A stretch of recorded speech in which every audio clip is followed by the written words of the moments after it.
മിത്രങ്ങൾക്കും നേരുന്നത് ഈ കാർഡിലൂടെയാണ്. ക്രിസ്മസ് കാർഡിനുമുണ്ട് ഒരു ചരിത്രം. 1843 സർ ഹെൻറി കോൺ എന്ന ആളാണ് ആദ്യമായി ക്രിസ്മസ് കാർഡുകൾ അവതരിപ്പിച്ചത്. പെന്നി പോസ്റ്റ് എന്നാണ് അവ അറിയപ്പെട്ടിരുന്നത്. യൂറോപ്പിലെ വസന്തകാല ചിത്രങ്ങളായിരുന്നു ആദ്യം അതിൽ ഉൾപ്പെടുത്തിയിരുന്നത്. 1875 ലൂയിസ് പ്രാം എന്ന ആളാണ് ആദ്യമായി അമേരിക്കയിൽ ക്രിസ്മസ് കാർഡുകൾ അവതരിപ്പിച്ചത്. വിക്ടോറിയ രാജ്ഞിയുടെ കാലത്ത് തന്നെ ക്രിസ്മസ് കാർഡുകൾ രാജകുടുംബങ്ങൾ പരസ്പരം അയച്ചിരുന്നു. പിന്നീട് 20-ാം നൂറ്റാണ്ടിന്റെ തുടക്കം മുതൽ ക്രിസ്മസ് കാർഡുകൾ കവറുകളിലിട്ട് അയക്കുന്ന രീതി തുടങ്ങി. അതോടെ ക്രിസ്മസ് കാർഡുകൾ വിപണിയിൽ സുലഭമായി.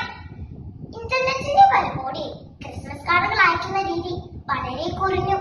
എങ്കിലും ക്രിസ്മസ് കാർഡ് അയക്കുമ്പോഴത്തെ സന്തോഷം മറ്റൊന്നിനുമില്ല. ഈ ക്രിസ്മസ് കാലത്ത് നമ്മുടെ പ്രിയപ്പെട്ടവർക്ക് ഓരോ ക്രിസ്മസ് കാർഡുകൾ അയക്കാൻ നമുക്ക് പരിശ്രമിക്കാം. Merry Christmas.